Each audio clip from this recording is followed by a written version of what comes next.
Buongiorno, siamo qui con Gianni Melbelloni,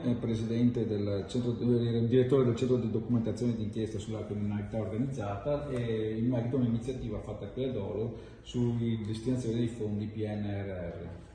Sì, noi abbiamo promosso questa iniziativa che si chiama Osservatorio Civico sul PNRR, cioè sull'utilizzo dei fondi PNRR in Veneto.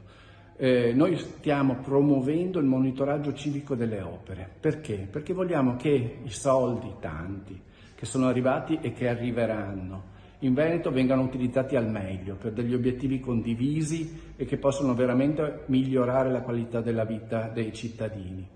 Per questo chiediamo di dare vita a questa campagna di monitoraggio civico delle singole opere e anche di aprire un dibattito sul senso, sul significato di questo piano e sulla direzione che dovrà prendere. Da questo punto di vista noi abbiamo aperto un sito nel quale tutti i cittadini possono accedere, iscriversi per l'opera di monitoraggio e partecipare al dibattito sull'utilizzo di questi fondi.